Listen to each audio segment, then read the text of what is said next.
إن الحمد لله نحمده ونستعينه ونستغفره من يهده الله فلا مضل له ومن يضلل فلا هادي له وأشهد أن لا إله إلا الله وحده لا شريك له وأشهد أن سيدنا ونبينا وحبيبنا وشفيعنا وقرة أعيننا محمدا عبده ورسوله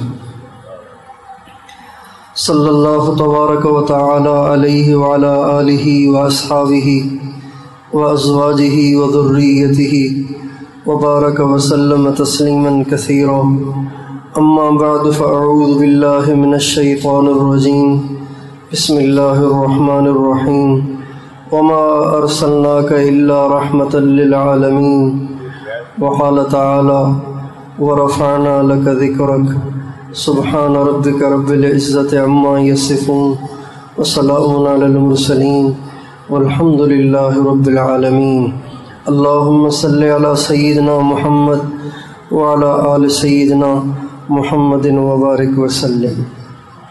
میرے محترم دوستو اور بزرگوں، آج سے 1500 برس پہلے، آج سے 1500 برس پہلے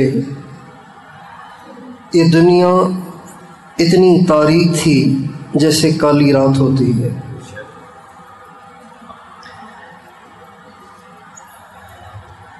دنیا میں بسنے والے انسان صرف شکل کے انسان تھے، حقیقت میں وہ جانور بن چکے تھے۔ نہ ماں کی تمیز تھی، نہ باپ کا تقدس تھا، نہ بھائی بہن کی تمیز تھی، نہ بیوی کو خاوند کی، نہ خاوند کو بیوی کی تمیز تھی۔ لوگ اتنے بے رحم تھے کہ اگر ان کے گھر میں کوئی بچی جنم لیتی تھی تو اسے مٹی میں دبا دیتے تھے۔ اتنے ظالم تھے، اتنے بے رحم تھے۔ نہ انہیں کھانے کا سلیقہ، نہ انہیں پینے کا سلیقہ، نہ انہیں پہننے کا سلیقہ، نہ انہیں خوشی غمی کا سلیقہ، بس صرف نام کے انسان تھے، حقیقت میں جانور تھے۔ حرام اور حلال سے کوسوں دور تھے، جائز ناجائز سے وہ کوسوں دور تھے۔ ان کی زندگی بس یہی کچھ تھی، یہیں کی عیاشی، یہیں کی بدماشی، یہیں کی مستیاں، یہ ان کی زندگی تھی۔ اور یہ حال کسی ایک شہر کا نہیں تھا، کسی ایک بستی کا نہیں تھا، پوری کائنات اس اندھیرے میں چھائی ہوئی تھی، اس اندھیرے میں چھپی ہوئی تھی۔ اور دنیا میں رہنا ایک کمزور آدمی کے لیے مشکل ہو گیا تھا، اس لیے کہ جس کے پاس طاقت تھی اسی کے ہاتھ میں لاٹھی ہوتی تھی، جس کے پاس زور تھا، جس کے پاس کرسی تھی، جس کے پاس لشکر تھا، جس کے پاس سرداری تھی، وہی سب کچھ سمجھا جاتا تھا۔ اور کمزور انسانوں کو مکھی اور مچھر سے بھی زیادہ بے حیثیت سمجھا جاتا تھا۔ جیسے ہمارے پاؤں تلے کئی ساری چونٹیاں رون دی جاتی ہیں، اس طرح ہزاروں انسانوں کو اپنے پاؤں تلے رون دیا جاتا تھا اور اس کا احساس نہیں ہوتا تھا۔ یہ انسانوں کا حال تھا۔ کسی بات پہ لڑتے تھے تو لڑتے ہی چلے جاتے تھے، لڑتے ہی چلے جاتے تھے، لڑتے ہی چلے جاتے تھے، یہاں تک کہ چھوٹی چھوٹی باتوں پر، ایک مٹھی گھاس پر جب لڑائی شروع ہوتی تو چلتے چلتے چلتے چلتے وہ صدیوں پہ محیط ہو جاتی تھی۔ نسلوں کی نسلیں ذبح ہوتی تھیں اور نسلوں کی نسلیں اپنے باپ دادا کی اور اپنے باپ دادوں، اپنے آباء و اجداد کی دشمنیوں کو پالتے پالتے نسلوں کو ذبح کر دیتے تھے، لیکن اندر سے انتقام کی آگ نہیں بجھتی تھی۔ یہ عمومی طور پر لوگوں کا حال تھا۔ لوگ دنیا میں رہتے تھے، سمجھتے تھے کہ ایک اس زمین آسمان کا بنانے والا ہے، لیکن وہ کہتے تھے اکیلا وہ کچھ نہیں کر سکتا، اس کے ساتھ مشرک بھی ہونے چاہیے۔ چنانچہ عربوں نے بیت اللہ شریف میں 360 بت رکھے ہوئے تھے۔ بیت اللہ کے اندر 360 بت رکھے ہوئے تھے. اور یہ ہمارے ہندوستان میں ہندوؤں نے 33 کروڑ مورتیاں بنا رکھی تھیں. 33 کروڑ ان کے خدا تھے. 33 کروڑ خداؤں کی وہ پوجا کرتے تھے. یہ اس اندھے پن میں ساری دنیا مبتلا تھی. جب اس گھٹا ٹوپ اندھیرے میں اچانک حضرت بی بی آمنہ کے بطن مبارک سے حضرت محمد صلی اللہ علیہ وسلم کا ظہور ہوا اور طلوع ہوا تو یہ ساری تاریکیاں چھٹتے چھٹتے سارا عالم روشن ہو گیا. سبحان اللہ.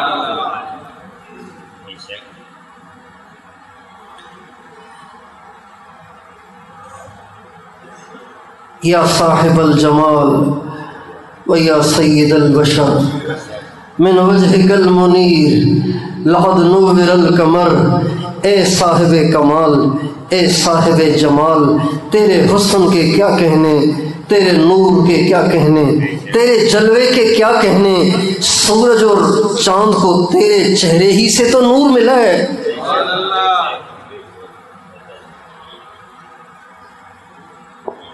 چاند کے پاس چاندنی کہاں سے آ گئی؟ وہ تو اندھا تھا. سورج کے پاس روشنی کہاں سے آ گئی؟ وہ تو اندھا تھا. سورج کو نور میرے آقا کے چہرے سے ملا، چاند کو نور میرے آقا کے چہرے سے ملا، ستاروں کو چمک میرے آقا کے چہرے سے ملی، اور پھولوں کو میرے آقا کے پسینے سے ملی.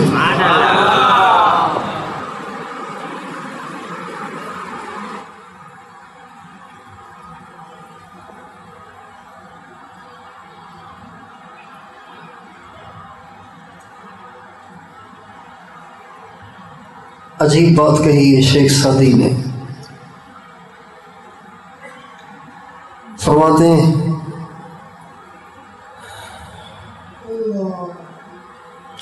بلغ العلا بکمالہ کشف الدجا بجمالہ.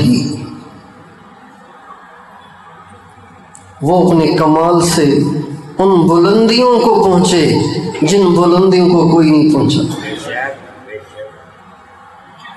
کوئی بھی نہیں پہنچا. اتنے بڑے بڑے پیغمبر، اتنے بڑے بڑے رسول، اتنے اللہ کے پیارے، لیکن نہیں، جہاں میرے آقا پہنچے وہاں کوئی نہیں پہنچا. موسیٰ علیہ السلام اللہ تعالیٰ سے کہنے لگے اے اللہ، اب تک تو آپ سے بات چیت ہی ہوتی ہے، تو اب عرصہ ہو گیا بات آپ کی آواز سنتے سنتے، تو اب مجھے خواہش ہے کہ آپ کا دیدار بھی ہو جائے، تو آپ مجھے اپنا دیدار کرائیں نا. رب ارنی انظر الیک، اللہ میاں آپ مجھے دیدار تو کرائیں نا ایک دفعہ. تو اللہ تعالیٰ نے فرمایا، اللہ تعالیٰ نے یہ نہیں فرمایا یا موسیٰ لا تستطیع، یا موسیٰ لا تقدر، اے موسیٰ آپ نہیں کر سکتے، اے موسیٰ آپ پہ ہمت نہیں. یوں نہیں کہا، بلکہ ایسا بولا کہ آئندہ حضرت موسیٰ کو ہمت ہی نہیں ہوئی. ارنی انظر الیک، اے میرے رب ایک دفعہ جھلک دکھا، ایک دفعہ اپنا جلوہ دکھا.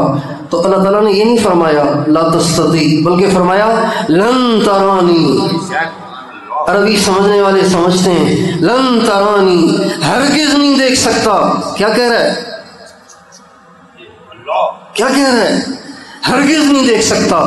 مگر چونکہ لاڈلے تھے تو اللہ تعالیٰ نے فرمایا وَلَكِنْ انظر إِلَى الْجَبَلِ. موسیٰ ایسے کرتے ہیں، میں اپنے نور کی ایک تجلی پہاڑ پہ ڈال دیتا ہوں، میں اپنے نور کی ایک تجلی پہاڑ پہ ڈال دیتا ہوں.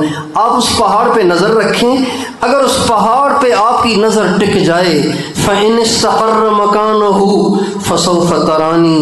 اے موسیٰ اگر میرے ایک جلوے، ایک تجلی اور ایک میرے نور کی ایک کرن کو پہاڑ برداشت کر لے اور پہاڑ اپنی جگہ پہ ٹھہرا رہے تو موسیٰ پھر ہو سکتا ہے تو بھی مجھے دیکھ لے.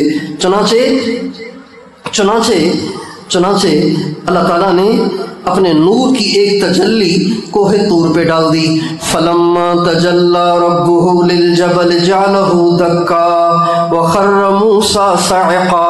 اللہ تعالیٰ فرماتے ہیں میں نے ایک تجلی طور پہ ڈالی تو سارا طور ریزہ ریزہ، اور حضرت موسیٰ یہ منظر دیکھ کر بے ہوش ہو گئے. جب ہوش میں آئے کہنے لگے اللہ میاں توبہ کرتا ہوں، آئندہ ایسی بات نہیں کروں گا. اب اس طرف کی سن لیجیے، میرے اور آپ کے آقا وجہ کائنات سرکار دو عالم خاتم النبیین امام المرسلین وجہ کائنات سرور کونین حضرت محمد صلی اللہ علیہ وسلم بیت اللہ شریف میں آرام فرما رہے ہیں. ایک روایت میں حضرت ام ہانی، یہ حضرت علی کی سگی بہن ہے، حضرت علی کی سگی بہن یعنی ہمارے نبی کی کزن ہوئی، ہمارے نبی کی چچازاد بہن ہوئی. تو ایک روایت میں ہمارے نبی حضرت ام ہانی کے گھر لیٹے ہوئے ہیں. حضرت جبریل کو بھیجا جاتا ہے اور جبریل علیہ السلام سے کہا جاتا ہے اے جبریل آپ جائیے، میرے نبی آرام فرما رہے ہیں، جا کے ان کو جگائیے اور ان کو زمزم سے وضو کرا کر براق پہ بٹھا کے میرے پاس لائیے، میں انہیں اپنا دیدار کرانا چاہتا ہوں. مانگا نہیں، بنا مانگے ہی بلایا جا رہا ہے. کتنا بڑا فرق ہے. چنانچہ ہمارے نبی کو اٹھایا گیا، جگایا گیا، ہمارے نبی کو بیت اللہ میں لایا گیا، آپ کو زمزم سے وضو کرایا گیا، آپ کے سینے کو چاک کیا گیا، آپ کے دل مبارک کو نکالا گیا اور اس میں نور اور حکمت کو بھرا گیا، اور آپ کے مبارک دل کو آپ کے سینے میں فٹ کیا گیا اور آپ کے سینے کو سیا گیا، اور پھر آپ کو براق پہ بٹھایا گیا. جب آپ براق پہ بیٹھنے لگے تو تھوڑا سا بدکنے لگا.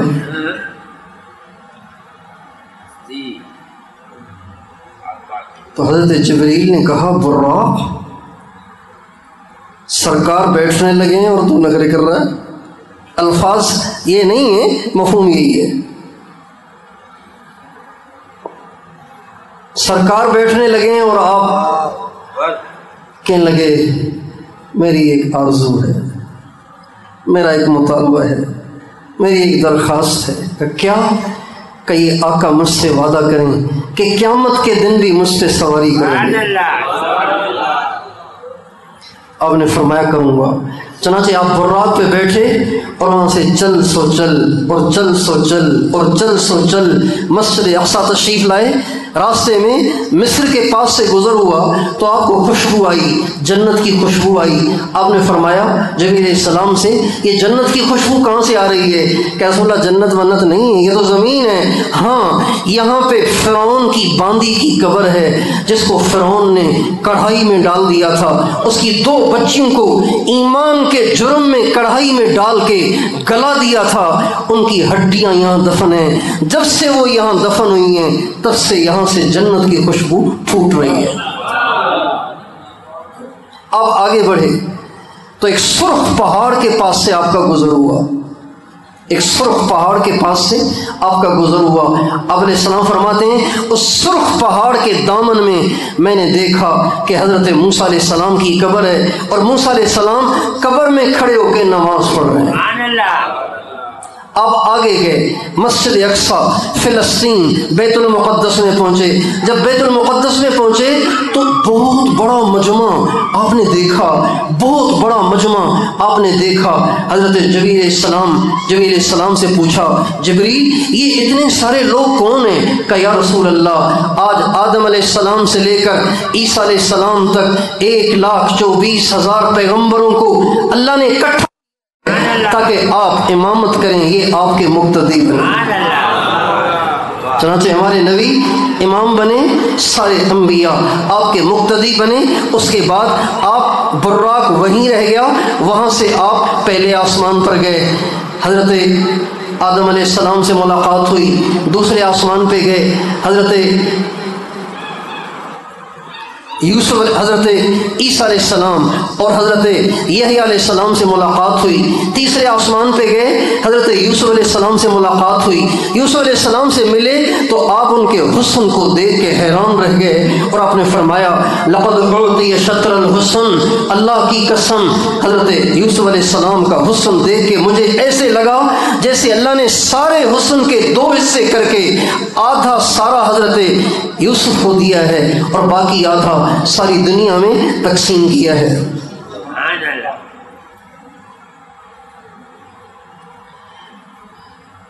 لیکن اب یہ حدیث سن کر ایک دل میں سوال پیدا ہوتا ہے کہ اگر آدھا حضرت یوسف اکیلے کو مل گیا اور آدھا تقسیم ہو گیا تو پھر تو حضرت یوسف زیادہ حسین ہوئے ہمارے نبی سے، جبکہ اما عائشہ رضی اللہ تعالی عنہ ایک دفعہ آپ کی شان میں فرمانے لگیں لوامی زلیخا لو رعین جبینہ لآثرن بالقطع القلوب علی الید. اے میرے محبوب آپ اتنے حسین ہیں کہ جن عورتوں نے یوسف علیہ السلام کے حسن کو دیکھ کر اپنی انگلیاں کاٹ دی تھیں، اگر وہ آپ کے حسن کو دیکھتیں تو اپنے کلیجے چیر کے سامنے پیش کر دیتی.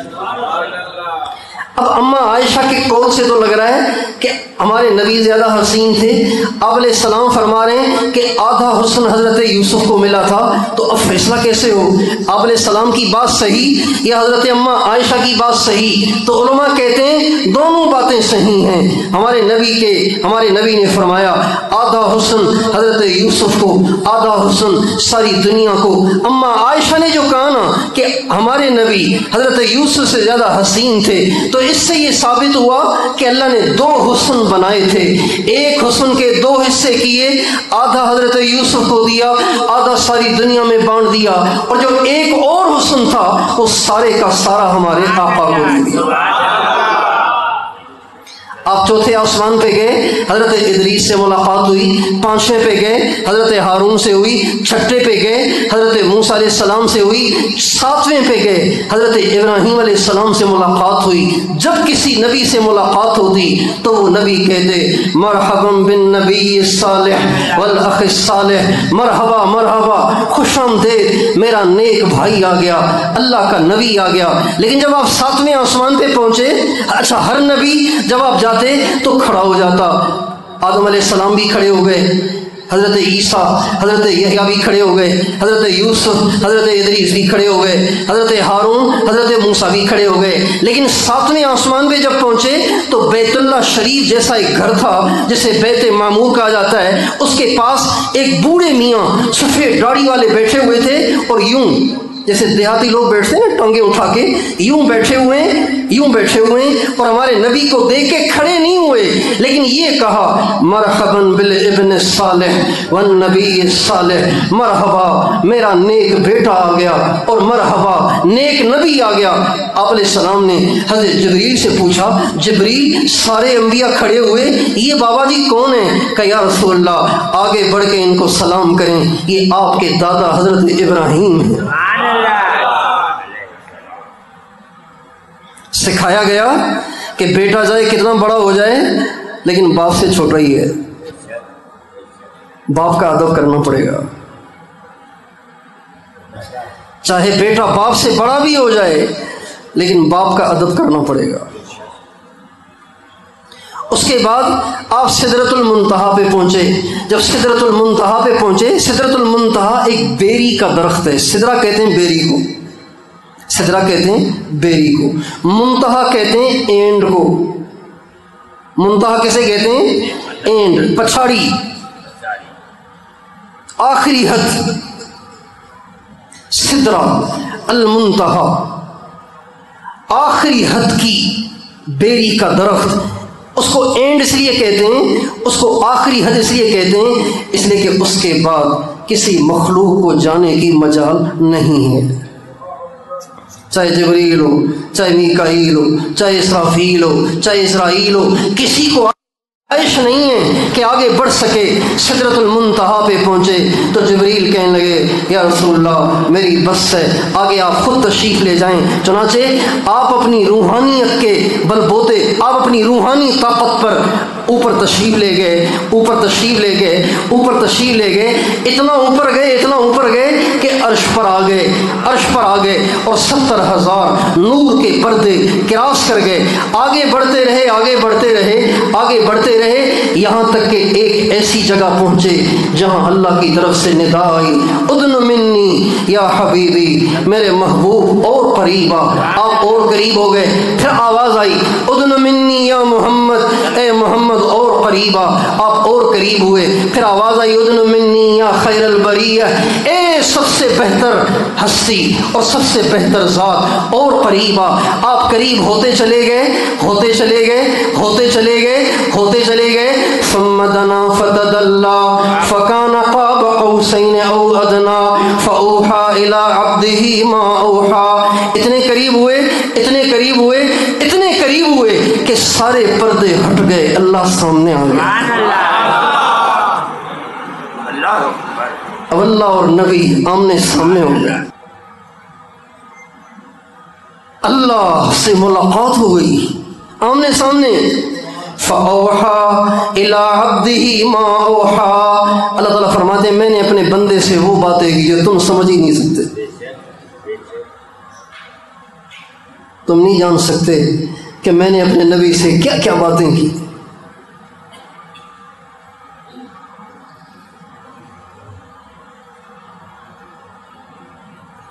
اللہ تعالیٰ نے ایک ایسے پیغمبر کو بنایا، ایک ایسے پیغمبر کو بھیجا، ایک ایسے رہبر کو بھیجا، ایک ایسے رہنما کو بھیجا، اسی ربیع الاول کے مہینے میں، اسی ربیع الاول کے مہینے میں اکثرین کے قول کے مطابق وہ 9 ربیع الاول کی رات تھی، آج 9 ربیع الاول ہے، 8 ہے، 9 کی رات ہے نا، ہاں، تو اکثر کہتے ہیں 9 ربیع الاول کی صبح صادق کا وقت تھا، ادھر سورج کی کرنیں نکلنے والی تھیں اور ادھر حقیقی سورج بھی اپنی پوری آب و تاب کے ساتھ حضرت بی بی آمنہ کے بطن مبارک سے باہر آیا۔ جب اماں حضرت ایک دفعہ آپ علیہ السلام سے کسی نے پوچھا یا رسول اللہ آپ کی ابتدا کیسے ہوئی، آپ کی ابتدا کیسے ہوئی، آپ نے فرمایا میں حضرت ابراہیم کی دعا ہوں۔ حضرت ابراہیم علیہ السلام نے دعا کی تھی نا بیت اللہ کو بنا کے، اے اللہ میں نے اپنی بیوی، میں نے اپنا بچہ یہاں چھوڑ دیا ہے، اے اللہ ان میں ایک رسول بھیجنا جو ان کو دعوت بھی دے، ان کا تزکیہ بھی کرے اور ان کو علم بھی سکھائے۔ یہ حضرت ابراہیم علیہ السلام نے دعا مانگی تھی۔ آپ علیہ السلام نے فرمایا میں انا دعوت ابراہیم، میں اپنے باپ ابراہیم کی دعا ہوں، اور پھر آپ نے فرمایا وہ بشرا امی، اور میں بشرا عیسیٰ اور عیسیٰ علیہ السلام کی خوشخبری ہوں، اور میں اپنی ماں کے خواب کی تعبیر ہوں کہ جب میں اپنی ماں کے پیٹ میں تھا تو میری ماں نے خواب دیکھا کہ میری ماں کے پیٹ سے ایک نور نکلا جس سے ساری دنیا جگمگا گئی، شام کے محلات آ گئے، شام کے محلات نظر آ گئے، ایسا نور نکلا۔ اللہ تعالیٰ نے ہمارے نبی کو پیدا کیا، ایسا بنایا کہ ایسا آپ نے کسی کو بنایا ہی نہیں، جیسے اللہ جیسا کوئی نہیں ہے، اللہ خود بے مثل ہے، بے مثال ہے، ایسے ہی ہمارے نبی بھی بے مثل ہیں، بے مثال ہیں، نہ کوئی پہلے آپ جیسا، نہ کوئی بعد میں آپ جیسا، نہ کوئی زمینوں میں آپ جیسا، نہ کوئی آسمانوں میں آپ جیسا، نہ کوئی عرش سے نیچے آپ جیسا، نہ کوئی عرش کے اوپر مخلوق میں سے آپ جیسا، آپ بے مثل، بے مثال، بے نظیر ہیں۔ حضرت حسان بن ثابت نے آپ کی شان میں جو اشعار کہیں وہ اتنے فٹ ہیں، اتنے فٹ ہیں، اتنے فٹ ہیں کہ کسی شاعر کے اشعار ہمارے نبی پہ اتنے فٹ نہیں آتے جتنے ان کے اشعار فٹ آتے ہیں۔ چنانچہ وہ کہتے ہیں وَأَحْسَنَ مِنْكَ لَمْ تَرَ قَطُّ عَيْنِي وَأَجْمَلَ مِنْكَ لَمْ تَلِدِ النِّسَاءُ، اے میرے نبی آپ سے زیادہ حسین کسی آنکھ نے دیکھا نہیں، آپ سے زیادہ جمال والا کسی ماں نے جنا نہیں، خلقت مبرئا من کل عیب کانک قد خلقت کما تشاء، اللہ نے آپ کو ایسا بنایا ہے کہ اللہ نے آپ میں کوئی عیب رکھا ہی نہیں ہے ہی نہیں ہے۔ اللہ عیب ہے، ہمارے نبی بھی بے عیب ہے، اللہ اپنے شایان شان بے عیب ہیں، ہمارے نبی اپنے شایان شان بے عیب ہیں۔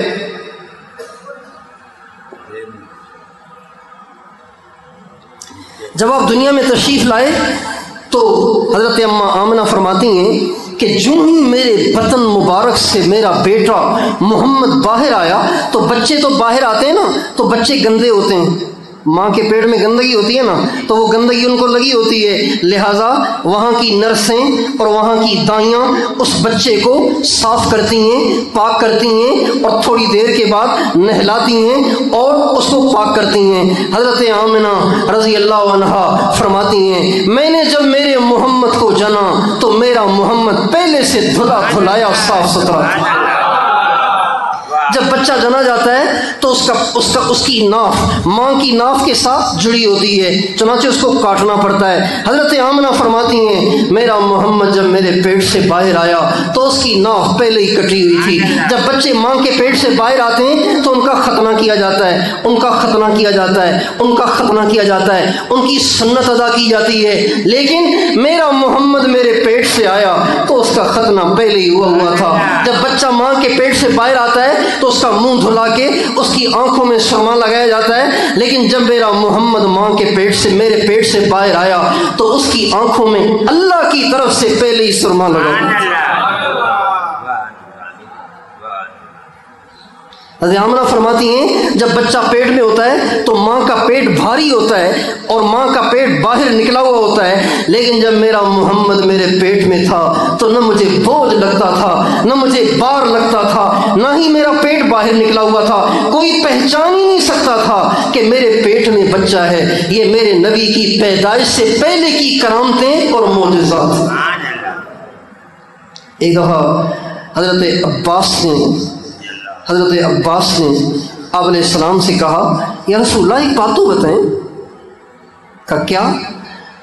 کہ مجھے یاد ہے جب آپ چھوٹے چھوٹے ہوتے تھے نا، بالکل چھوٹے سے آپ لیٹے ہوتے تھے تو آپ ہاتھ پاؤں ہلا رہے ہوتے تھے۔ بچہ ہاتھ پاؤں ہلاتا ہے نا، بچہ ہر وقت ایکسرسائز کر رہا ہوتا ہے، ہاتھ پاؤں ہلا رہا، اللہ کی طرف سے ہوتا ہے، ہاتھ ہلاتا ہے تاکہ اس کے ہاتھ مضبوط ہوں، پاؤں ہلاتا ہے تاکہ اس کے پاؤں مضبوط ہوں، ہر وقت اس کی ایکسرسائز، چونکہ چل بھی نہیں سکتا تو کھانا ہضم کیسے ہو، لہٰذا اس کے لیے اللہ تعالیٰ ایک ایکسرسائز کا انتظام کر دیتے ہیں، ہر وقت اس کے ہاتھ ہلتے ہیں، ہر وقت اس کے پاؤں ہلتے ہیں۔ حضرت عباس کہتے ہیں بھتیجے میں نے ایک دفعہ دیکھا کہ آپ آسمان کے نیچے لیٹے ہوئے تھے اور آپ ہاتھ پاؤں جیسے بچے ہلا رہے تھے، جب آپ ہاتھ ہلاتے تھے تو آسمان کا چاند بھی ہل جاتا تھا، آپ پاؤں ہلاتے تھے تو چاند ہل جاتا تھا، آپ کا پاؤں ادھر تو چاند بھی ادھر، ادھر تو چاند بھی ادھر، یہ کیا ماجرا ہے؟ آپ علیہ السلام فرماتے تھے، آپ علیہ السلام نے فرمایا چچا جان اصل میں بات یہ ہے کہ چاند کو اللہ نے حکم دیا تھا کہ وہ میرے ساتھ کھیلے اور میرا دل بہلائے تاکہ میری ماں گھر کے کام کر سکے۔ اللہ نے چاند کو مقرر کیا تھا، چاند کو حکم دیا تھا کہ وہ میرا دل بہلائے، میرے ساتھ کھیلے کودے تاکہ میری ماں گھر کے کام نمٹا سکے۔ جیسے آج کل ماؤں نے اپنے گھر کے کام نمٹانے کے لیے بچوں کو موبائل دے رکھے نا، لگے رہیں گے، کمپیوٹر دیے ہوئے لگے رہیں گے، ہم اپنے کام کر لیں گے۔ یہ تو بڑے نقصان کی بات ہے اور ہمارے بچوں کی تربیت میں بہت زیادہ یہ چیزیں مضر ثابت ہوئی ہیں۔ ہمارے نبی فرماتے ہیں اللہ تعالیٰ نے میرا دل بہلانے کے لیے چاند کو مقرر کر دیا تھا، وہ میرا دل بہلاتا تھا تاکہ میری ماں گھر کے کام کاج نمٹا سکے۔ اور حضرت آمنہ فرماتی ہیں کہ جب میرا بیٹا میرے پیٹ سے باہر آیا تو تھوڑی دیر میں اچانک میں نے دیکھا کہ میرے گھر کے اندر دھند سی داخل ہوئی، بادل سا داخل ہوا اور اتنا گھنا بادل تھا کہ تھوڑی دیر کے لیے میرا بچہ میری آنکھوں سے اوجھل ہو گیا اور مجھے ایسے لگا کہ میرا بچہ میرے پہلو میں تھا، پتہ نہیں کہاں چلا گیا، کون اٹھا کے لے گیا۔ لیکن میں نے اس بادل سے آواز سنی طوفوا بہ مشارق الارض ومغاربها لیعرفوا باسمہ ونعتہ وصورتہ، اس بچے کو لے جاؤ مشرق میں مغرب میں پھراؤ تاکہ دنیا اس کا نام بھی جانے، اس کی صفات کو بھی جانے اور اس کے صورت کو بھی جانے کہ جس کا سب کو انتظار تھا وہ کیسا ہے۔ آپ پیدا ہوئے ایران میں، ایران والے چونکہ آگ کے پجاری تھے، وہ آگ کی پوجا کرتے تھے۔ ایران والے آگ کے پجاری تھے، یہ ہمارا سندھ بھی آگ کا پجاری تھا۔ پورا سندھ، بلوچستان، افغانستان، ایران، عراق، یہ سارے کے سارے علاقے آگ کے پجاری تھے، آگ کے پجاری تھے، آگ کی پرستش کرتے تھے، آگ کے سامنے ہاتھ جوڑے بیٹھے رہتے تھے کہ یہی ہمارا خدا ہے۔ چنانچہ ایران کے بادشاہ جنہیں کسرا کہا جاتا تھا، وہ اپنے دربار میں آگ جلواتے تھے اور اس آگ کو بجھنے نہیں دیتے تھے۔ چنانچہ 1000 وہ آگ جل رہی تھی۔ کتنے برس سے وہ آگ جل رہی تھی؟ 1000 برس سے وہ آگ جل رہی تھی۔ ابھی بجھنے نہ پائے اس سے پہلے ایندھن ڈال دیتے تھے، ابھی پھر کچھ مدھم پڑی، دوبارہ ایندھن، پھر مدھم، پھر ایندھن، پھر مدھم، پھر ایندھن۔ 1000 برس سے انہوں نے اس آگ کو بجھنے نہ دیا۔ لیکن جب میرا آقا، میرا نبی، ساری دنیا کا نبی حضرت بی بی آمنہ کے پیٹ سے باہر آیا تو بغیر ایندھن ختم ہوئے 1000 سال سے جلنے والی آگ خود بخود بجھ گئی۔ یزدجر ایک دم بھوکلا کے اٹھا، بے قرار ہو گیا، پریشان ہو گیا، کہنے لگا یہ آگ کیسے بجھ گئی؟ نجومی کو بلایا گیا، نجومی نے بتایا لگتا ہے دنیا میں وہ آ گیا ہے جو تمہاری حکومت کو ختم کرے گا، جو آگ کی پرستش ختم کرے گا، لگتا ہے دنیا میں کوئی نیا واقعہ نمودار ہوا ہے۔ چنانچہ وہ نیا واقعہ ہمارے نبی کا ظہور تھا۔ 14 کنگرے اس کے گر گئے بغیر کسی گرانے کے۔ یہ نشانیاں ہمارے نبی کی پیدائش پہ ظاہر ہوئیں۔ جب ہمارے نبی پیدا ہوئے تو ایک جنگل کے جانور دوسرے جنگلوں کے جانوروں کو مبارکباد دینے لگے، او بھائی مبارک ہو، جس کی وجہ سے دنیا بنی ہے وہ آ گیا ہے، جس کی وجہ سے دنیا بنی ہے وہ آ گیا ہے۔ بنو سلیم ایک قبیلہ تھا، بنو سلیم ایک قبیلہ تھا۔ وہ ایک بت کی پوجا کرتے تھے، اس کا نام تھا انیس۔ اس کا نام کیا تھا؟ تو اس کے پجاریوں میں سے ایک پجاری گیا اس کی پوجا کرنے کے لیے۔ جب وہ اس کی پوجا کرنے گیا تو اس بت کے اندر سے آواز آئی۔ کہاں سے آواز آئی؟ بت کے اندر سے پتھر بول پڑا، قل للقبیلۃ من سلیم کلھا ہلک الانیس وعاش اہل المسجد۔ جاؤ جا کے بنی سلیم سے کہو کہ انیس کا زمانہ چلا گیا، مسجد والوں کا زمانہ آ گیا۔ قل للقبیلۃ من سلیم کلھا ہلک الانیس وعاش اہل المسجد۔ جاؤ جا کے بنو سلیم سے کہو، اب یہ تمہارے چکر نہیں چلیں گے، پتھروں کے سامنے سجدے کرنا، اتنی بڑی حماقت، اب یہ نہیں ہوگا، اب مسجد والوں کا زمانہ آ گیا ہے۔ عیسیٰ علیہ السلام جس کی بشارت دے کر گئے، موسیٰ علیہ السلام جس کی جن کا نام محمد مصطفیٰ صلی اللہ علیہ وسلم ہے، ان کا دنیا میں ظہور ہو گیا ہے۔ یہ بت کہہ رہا تھا۔ کیا شان دی اللہ نے ہمارے نبی کو۔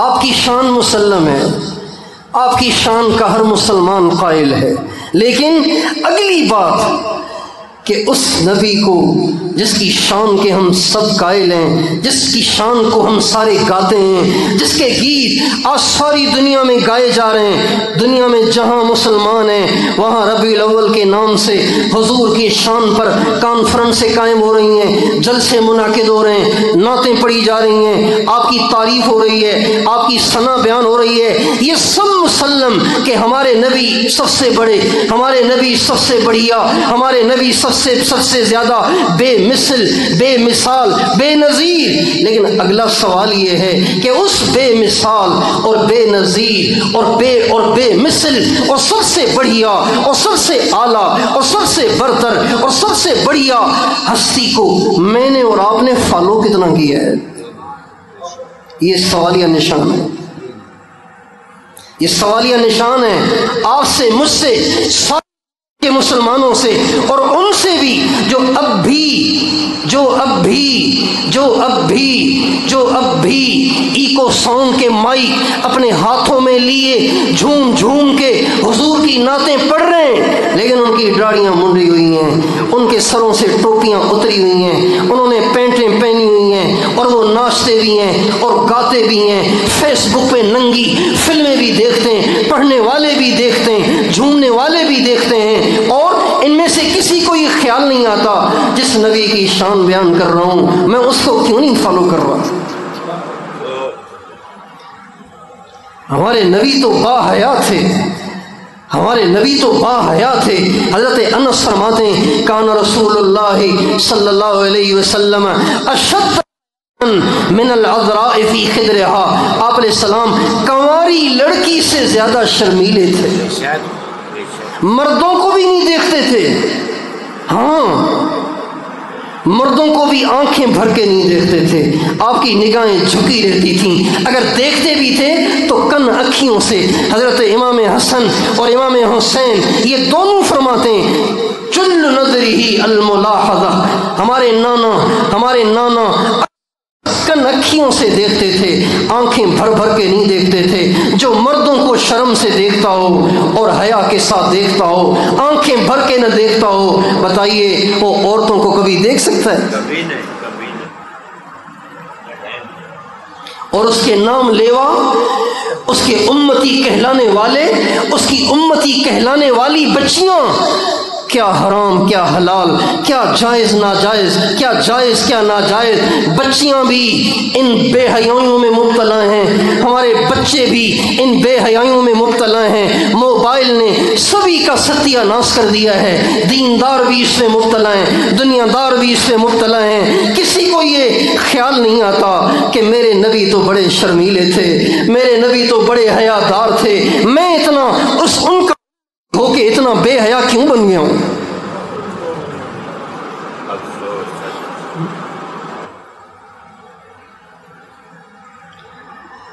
میرے دوستو، حضور کی شان بیان کرنا ضروری نہیں ہے، فالو کرنا ضروری ہے۔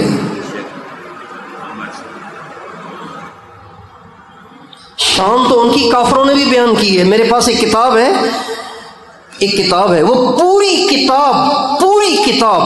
پوری کتاب ان اشعار پر مشتمل ہے جو غیر مسلموں نے حضور کے شان میں کہے ہیں۔ پوری دنیا کے یہودیوں نے، عیسائیوں نے، ہندو پنڈتوں نے، بدھ متوں نے جو ہمارے نبی کی شان میں اشعار کہیں، وہ اشعار جمع کیے گئے ہیں کتاب میں۔ اتنی موٹی کتاب ہے وہ، 2 انچ موٹی کتاب ہے وہ، اور وہ شان کس نے بیان کی ہے؟ ہندوؤں نے، بدھ متوں نے، یہودیوں نے، عیسائیوں۔ ایک انگریز نے کتاب لکھی، دنیا کے سب سے بڑے لوگ، دنیا کے سب سے بڑے 100 لوگ انہوں نے جمع کرنے کی کوشش کی، کرتے رہے، کر لیے۔ اب باری آئی نمبرنگ کی، کن کو اوپر رکھوں، کن کو نیچے لاؤں، 1 نمبر کون، 2 نمبر کون، 3 نمبر کون، 4 نمبر کون۔ انگریز ساروں کو دیکھ کر دھرے کا دھرا رہ گیا، مجبور، اور اس نے سب سے پہلا نمبر ہمارے نبی کو دیا۔ تو کہنے والوں نے کہا یہ کیا بھائی، آپ تو انگریز ہیں، آپ تو کرسچن ہیں، آپ کو تو پہلے نمبر پہ حضرت عیسیٰ کو رکھنا چاہیے تھا۔ کہا کیا کہوں، مجبور ہوں، میں نے سب کی سیرتوں کو دیکھا ہے، میں اس بات پہ مجبور ہوں کہ پہلے نمبر پہ تو محمد ہی ہے۔ شان کا مسئلہ نہیں ہے، شان تو غیروں نے بھی مانی ہے، اپنا ہے، ہر ایک مانتا ہے، لیکن شان کو بیان کرنا بے فائدہ نہیں ہے۔ شان کو بیان کرنا محبت کے بڑھنے کا باعث ہے، محبت میں اضافے کا باعث ہے، اور اپنے دل میں کرنٹ کو، بجلی کو، ایمان کے نور کو بھرنے کا باعث باعث ہے، لیکن صرف سننا سنانا کافی نہیں ہے جب تک کہ ہم اس شان والے، اس عظمت والے، اس کرامت والے، اس عزت والے، اس شان والے نبی کی زندگی کو فالو نہ کریں۔ یہ کیا بات ہوئی کہ گیت تو گائے سرکار کے، کپڑے پہنے کفار کے، گیت تو گائے حضور کے اور شکل بنائی کافروں، گیت تو گائے سرکار کے اور شادیاں کی ہندوؤں جیسی۔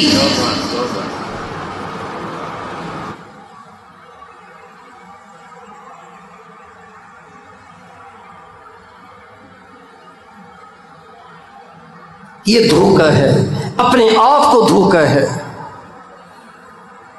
اس لیے میرے دوستو، حضور اکرم صلی اللہ علیہ وسلم کی تعریف میں کیا کروں گا، کوئی خطیب کیا کرے گا، کوئی علامہ کیا کرے گا، کوئی ثنا خواں، کوئی نعت خواں کیا کرے گا؟ خدائے پاک کی قسم، اللہ پاک نے وہ زبان بنا جو ہمارے نبی کی تعریف کا حق ادا کر سکے۔ اللہ نے بنائی نہیں ایسی زبان،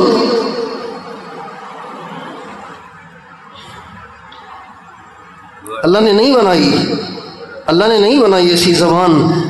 علامہ اقبال کے شعر اپنی جگہ، حضرت حسان ابن ثابت کے شعر اپنی جگہ، اور عشاق نبی کے قصیدے، ان کی نعتیں، ان کی ثنائیں سب اپنی جگہ پر، لیکن حضور کی شان اس سے بہت بلند ہے۔ حق تو یہ ہے کہ حق ادا نہ ہوا، اور کوئی ہمارے نبی کی شان، ہمارے نبی کی عزت اور عظمت کو بیان کرنے کا حق ادا کر سکتا ہے جن کی قسمیں خود خدا نے کھائی ہوں۔ وَالضُّحَىٰ وَاللَّيْلِ إِذَا سَجَىٰ مَا وَدَّعَكَ رَبُّكَ وَمَا قَلَىٰ وَلَلْآخِرَةُ خَيْرٌ لَّكَ مِنَ الْأُولَىٰ وَلَسَوْفَ يُعْطِيكَ رَبُّكَ فَتَرْضَىٰ۔ عجیب آیتیں ہیں یہ، عجیب آیتیں ہیں یہ، عجیب آیتیں۔ وَلَسَوْفَ يُعْطِيكَ رَبُّكَ فَتَرْضَىٰ، میرے نبی دیر نہیں ہے، ان قریب۔ سوف کا معنی ان قریب، مایوس نہ ہوں، پریشان نہ ہوں ان کے تانوں سے، ان کی باتوں سے، ان کے کڑوے کسیلے جملوں سے مایوس نہ ہوں۔ ان قریب وہ وقت آنے والا ہے کہ تیرا رب تجھے اتنا نوازے گا، اتنا نوازے گا، اتنا عطا کرے گا، اتنا عطا کرے گا کہ تو خود کہے گا میرے رب اب میں راضی ہوں۔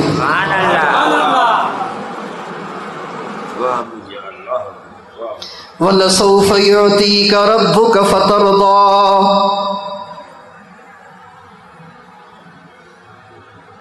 یہ فا حتیٰ کے معنی میں، اور یہ ترضا تقدیراً منصوب ہے۔ وَلَسَوْفَ يُعْطِيكَ رَبُّكَ فَتَرْضَىٰ، اے میرے نبی یقین جانو، لے بھی کہنے کی ضرورت کیا پڑی؟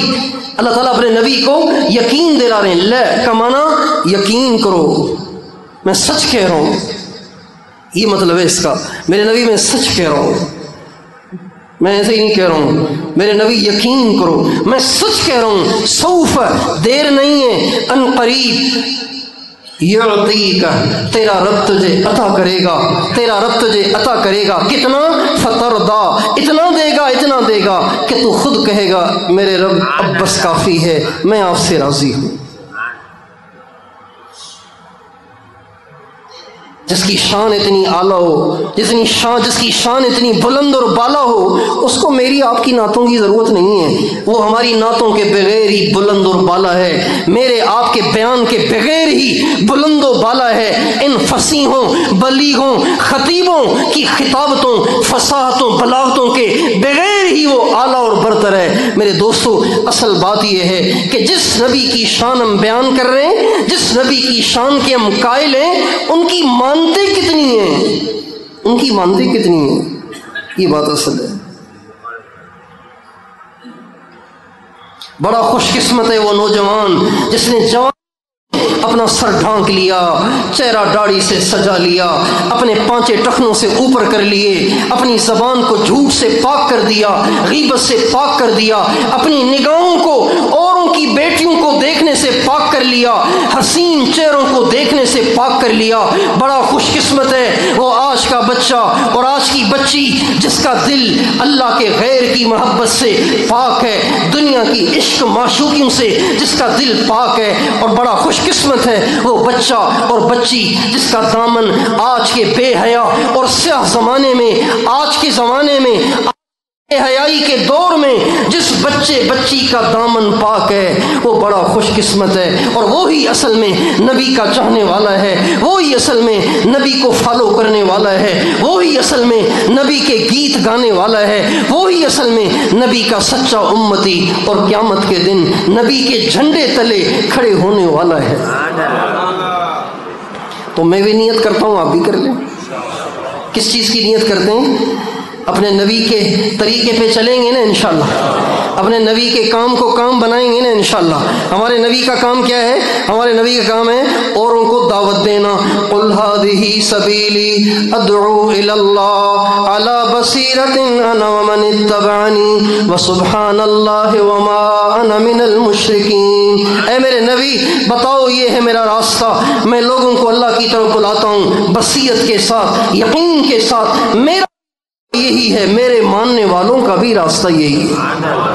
نبی کا کام کریں گے، نبی کا کام کریں گے، لوگوں کو اللہ کی طرف بلائیں گے انشاءاللہ، لوگوں کو اللہ کی طرف بلائیں گے انشاءاللہ، اور اپنے جسم کو، اپنے ظاہر کو اپنے نبی کی سنت کے ساتھ مزین کر لیں، اپنے دل کو اللہ اور اس کے نبی کی محبت کے نور کے ساتھ خدائے پاک کی قسم یہ دو کام کر لیں، اللہ آپ کی دنیا بھی سنوار دے گا، آخرت بھی سنوار دے گا، صرف آپ کی نہیں آپ کی نسلوں کی بھی اللہ دنیا آخرت کو سنوار دے گا۔ اللہ کی طرف بلائیں، نبی کا راستہ، اپنے سارے وجود کو سنت سے مزین کریں، نبی کا طریقہ، اور اپنے دل کو اللہ اور اللہ کے نبی کی محبت سے منور کر دیں، منور کر دیں۔ یہ تین باتیں میرے اور آپ کے لیے نجات کا باعث ہیں اور نجات کا راستہ ہیں۔ میں بھی نیت کر لیتا ہوں، آپ بھی نیت کر لیں۔ اگر ربیع الاول کا مہینہ آیا لیکن ہمارے دل میں نبی کی محبت میں اضافہ نہ ہوا، ہمارے نبی کی غلامی میں اضافہ نہ ہوا، ہمارے وجود میں سنتیں نہیں آئیں، ہماری نمازیں اب بھی چھوٹتی رہیں، ہماری بیٹیوں کے دوپٹے اب بھی اترے رہے، ہمارے اب بھی رات کے اندھیروں میں بیٹھ کے فیس بک پہ منہ کالا کرتے رہے اور برائیاں بدکار رہے، تو بھائیو پھر زندگی میں یوں سمجھو ربیع الاول آیا ہی نہیں۔ اس لیے سچی توبہ کر لیں گناہوں سے اور نیت کر لیں اپنے نبی کے طریقے پر چلنے کی اور اپنے نبی کے کام کو کام بنانے کی، اور نمازوں کی پابندی کی نیت کریں، اپنے ماں باپ کی دعائیں لینے کی نیت کریں، اپنے گھر میں حسن سلوک کے ساتھ رہنے کی نیت کریں، اپنی شادیوں میں سادگی کی نیت کریں، اپنی شادیوں میں سادگی کی نیت کریں، بچوں کی محبت سے مغلوب ہو کر دھوم دھام کے ساتھ اللہ کو ناراض کر کے شادیاں کر کے اپنی اولاد کی زندگی اجاڑے نہیں، برباد نہ کریں، سادگی کے ساتھ نبی کی سنت کے ساتھ اپنے بچوں کی شادیاں کرنے کی نیت کریں۔ اگر یہ سب کچھ ہو گیا تو یہ ربیع الاول کا مہینہ ہمارے پاس آیا، اور اگر یہ نہیں ہوا تو گویا ربیع الاول کا مہینہ آیا ہی نہیں، یہ گویا ہم نے اپنے آپ کو دھوکہ دیا، 4 نعتیں پڑھ کے، 4 نعتیں سن کے اور 2 تقریریں سن کے، 2 تقریریں کر کے ہم نے اپنے آپ کو دھوکہ دے دیا اور اپنی زندگی کو نہ بدلا۔ تو وہی زندگی کو بدلیں گے انشاءاللہ۔ کون کون اپنے نبی کی سنت کو اختیار کرے گا؟ اے اللہ ان سب کو توفیق دے، ان کے طفیل مجھ فقیر کو بھی دے۔ وآخر دعوانا ان الحمد للہ رب العالمین۔